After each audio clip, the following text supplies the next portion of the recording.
بسم اللہ الرحمن الرحیم۔ آپ حضرات کے سامنے نماز تہجد کے تعلق سے چند مسائل رکھ رہا ہوں۔ یہ سوال بھی بڑا عجیب ہے اور جواب بھی اس کا بڑی تحقیق کے بعد دینا پڑتا ہے۔ سائل نے سوال کیا ہے کہ مفتی صاحب السلام علیکم ورحمۃ اللہ وبرکاتہ، میرا ایک مسئلہ حل کر دیجئے، آپ کے نوازش ہوگی۔ مسئلہ یہ ہے کہ میں نے حرمین شریفین اور عرب کے دیگر حصے میں اذان تہجد ہوتے ہوئے دیکھی ہے، اور پھر اس اذان کے بعد نماز بھی پڑھتے ہیں لوگ با جماعت، یعنی کہ جماعت سے تہجد کی نماز پڑھتے ہیں۔ تو کیا شریعت سے اذان تہجد اور جماعت تہجد جو ہے ثابت ہے یا نہیں؟ شریعت کا کیا حکم ہے؟ رہنمائی فرمائیں۔ وعلیکم السلام ورحمۃ اللہ وبرکاتہ۔ محترم، دیکھیے آپ نے جو سوال کیا ہے ڈاکٹر صاحب، آپ کتاب اٹھائے شرح معانی الآثار جلد نمبر 1 صفحہ نمبر 141 142، فیض الباری صحیح بخاری جلد نمبر 2 صفحہ نمبر 221، یہ تمام مسائل آپ کو ان کتابوں میں ملیں گے۔ سب سے پہلے میں آپ کو بتا دوں کہ تہجد کی کوئی اذان نہیں ہے، بلکہ رسول اللہ صلی اللہ علیہ وسلم نے ماہ رمضان میں سحری کی اذان کو وہ کیا تھا، شروع کرایا تھا۔ سحری کی اذان کو صرف ماہ رمضان میں 11 مہینے وہ اذان نہیں ہوتی تھی، صرف ماہ رمضان میں 1 مہینہ ہوتی تھی، اور اس میں بھی جو ہے آپ صلی اللہ علیہ وسلم نے کیا کیا تھا کہ آپ صلی اللہ علیہ وسلم کے 2 مؤذن تھے، ایک حضرت بلال رضی اللہ عنہ اور دوسرے حضرت عبداللہ ابن مکتوم رضی اللہ عنہ۔ تو یہ دونوں حضرات جو ہے اذان پڑھا کرتے تھے۔ تو آپ صلی اللہ علیہ وسلم نے حضرت بلال رضی اللہ عنہ کے حوالے سحری کی اذان کی، اور عبداللہ ابن مکتوم رضی اللہ عنہ کے حوالے فجر کی اذان کی۔ تو آپ صلی اللہ علیہ وسلم نے لوگوں کو یہ بات بتا دی کہ رات میں، یعنی کہ رمضان کے مہینے میں سحری کے وقت، اس وقت وہ وقت سحری کا شروع ہو جائے گا جب حضرت بلال رضی اللہ عنہ اذان پڑھیں گے۔ تو یہاں پر سحری کا وقت شروع ہو جائے گا آپ لوگوں کے لیے، اور جب عبداللہ ابن مکتوم رضی اللہ عنہ اذان پڑھیں گے تو سحری کا وقت ختم ہو جائے گا اور وہ فجر کی اذان ہوگی۔ یہ آپ صلی اللہ علیہ وسلم نے بتایا۔ تو 11 مہینے یہ اذان نہیں ہوتی تھی، صرف 1 مہینہ رمضان کے مہینے میں ہوتی تھی، اور یہ اذان رسول اللہ صلی اللہ علیہ وسلم سے ثابت ہے۔ یہ بات یہاں یاد رکھے۔ اذان اگر کوئی آج تہجد کی دے رہا ہے تو اس روایت کی روشنی میں اس کو جائز قرار دیا جائے گا، لیکن یہاں ایک بات سمجھنے کی ہے، عقل اس کو تسلیم کر لے تو فتنہ کھڑا ہونے سے بچ جائے گا۔ عقل اگر اس کو تسلیم کر لے کہ آپ صلی اللہ علیہ وسلم نے یہ اذان صرف اور صرف ماہ رمضان میں دلوائی ہے، غیر رمضان میں اس کا ثبوت نہیں ملتا۔ ایک بات تو یہ۔ دوسری بات یہ یہاں پر یاد رکھے کہ اللہ کے نبی صلی اللہ علیہ وسلم کے قول کو، حدیث کو، ان کے فعل کو صحابہ اکرام سے زیادہ کوئی نہیں سمجھتا، اور خاص کر خلفائے راشدین سے زیادہ کوئی نہیں سمجھ سکتا۔ لیکن جب ہم کتابیں اٹھا کے دیکھتے ہیں تو خلفائے راشدین سے اس اذان کا کوئی ثبوت نہیں ملتا، یعنی کہ رسول اللہ صلی اللہ علیہ وسلم کے اس دنیا سے پردہ فرمانے کے بعد اس اذان کو چھوڑ دیا گیا۔ خلفائے راشدین سے اس کا وجود نہیں ملتا، یعنی کہ یہ ثابت نہیں ہے کہ خلفائے راشدین نے پھر اس پہ عمل کیا ہو۔ پھر تابعین کا دور ہے، اس میں بھی اس کا کہیں تذکرہ مطلب نہیں ملتا کہ انہوں نے اس پہ عمل کیا ہو۔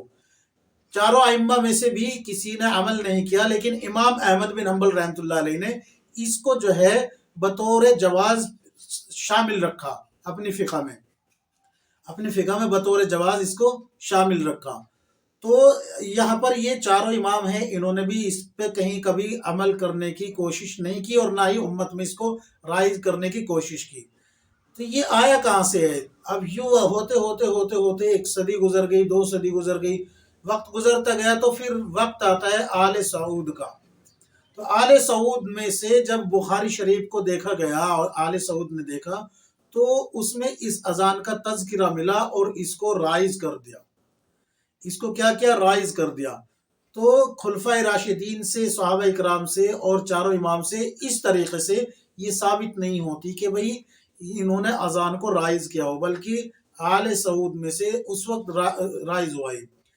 اب اس کے علاوہ اور دوسری بات یہ یاد رکھے کہ یہ اذان اگرچہ صرف 11 مہینے نہیں ہوئی، 1 مہینہ ہوئی، اس کو ناجائز تو نہیں کہیں گے، لیکن اس کے جواز کو صرف 1 مہینے کے لیے اگر استعمال کیا جائے تو جائز ہے۔ آگے اگر پھر اس کو 12 مہینے میں رکھا جائے تو 12 مہینے کا تو کوئی ثبوت نہیں ملتا، پھر تو یہ دین میں اضافہ ہو جائے گا، دین میں اضافہ ہو جائے گا نا اپنی طرف سے۔ مثلا کوئی آدمی کہے کہ رسول اللہ صلی اللہ علیہ وسلم نے رمضان کے 1 ماہ کے روزے رکھے، اللہ نے فرض کیے، میں تو 2 مہینے کے رکھوں گا، تو ایسے تو نہیں ہوگا۔ یہی اس اذان کا حکم ہو جائے گا کہ 1 مہینہ آپ صلی اللہ علیہ وسلم نے رمضان کے مہینے میں اذان پڑھوائی ہے، اس کے علاوہ نہیں پڑھوائی، تو اگر اب ساری عمر کوئی پڑھتا رہے اور اس پہ عمل کرتا رہے تو وہ سنت کے خلاف خود بخود چلا جاتا ہے، یہ بات یاد رکھے۔ اب دوسری بات یہاں پر میں آپ کو بتا دوں کہ جب امت میں کسی چیز سے فتنہ پھیلتا ہو تو اس کو چھوڑ دینا جائز ہونے کے باوجود بھی چھوڑ دینا پڑتا ہے، جیسے کہ رسول اللہ صلی اللہ علیہ وسلم نے حضرت عائشہ رضی اللہ عنہا سے فرمایا تھا کہ میرا دل چاہتا ہے کہ میں کعبے کو، بیت اللہ کو دوبارہ سے تعمیر کروں اور اس کے صرف 2 دروازے رکھوں، لیکن مجھے لگتا ہے میں اس خوف سے یہ کام نہیں کر رہا کہ آپ صلی اللہ علیہ وسلم فرما رہے ہیں حضرت عائشہ سے کہ میں اس کام کو اس خوف سے نہیں کر رہا کہ کہیں انتشار پیدا نہ ہو جائے قوم کے اندر۔ تو انتشار اور فتنے سے بچنے کے لیے کئی جگہ جائز کام کو بھی ترک کرنا پڑ جاتا ہے، امت میں انتشار نہ ہو، فتنہ نہ ہو۔ تو اس لیے بھائی اس کا جو وجود ہے وہ تو بتا دیا میں نے، اور یہ ثابت کتنے دن ہے وہ بھی بتا دی۔ اب آتے ہیں نماز تہجد کی جماعت کے تعلق سے۔ تو دیکھیے فقہ احناف میں 3 نمازیں ایسی ہے نفلی جن کی جماعت کی جا سکتی ہے اور ثابت ہے۔ نمبر 1 تراویح کی نماز، نمبر 2 کسوف کی نماز، اور نمبر 3 استسقاء کی نماز۔ اس کے علاوہ جتنی بھی نفلی نمازیں ہیں ان کی جماعت کرنا مکروہ تحریمی ہے اگر 3 آدمی سے زیادہ ہو جائے، مثلا 2 مقتدی ہے 1 امام ہے تو پھر تو یہ تو جائز ہے۔ لیکن اس کے علاوہ اگر ایسا ہو کہ صف کی صف جو ہے لگ رہی ہے اور 1 امام بنا ہوا ہے اور نماز پڑھ رہے ہے، کون سی؟ تہجد کی، اشراق کی، چاشت کی، اوابین کی، صلاۃ التسبیح، تو پھر یہ جو ہے مکروہ تحریمی ہوگی، مکروہ تحریمی ہوگی، ہے یاد رکھے۔ ان 3 نمازوں کے علاوہ کوئی بھی نماز نفلی ایسی نہیں ملتی جن کی مستقل جماعت اس طریقے سے کی گئی ہو کہ مجمع اکٹھا کیا گیا ہو۔ ہاں 3 آدمی آپ اپنی جماعت کرتے رہے وہ بات ایک الگ ہے، اس طریقے سے اگر کریں گے تو نماز ہو جائے گی، کوئی مسئلہ نہیں۔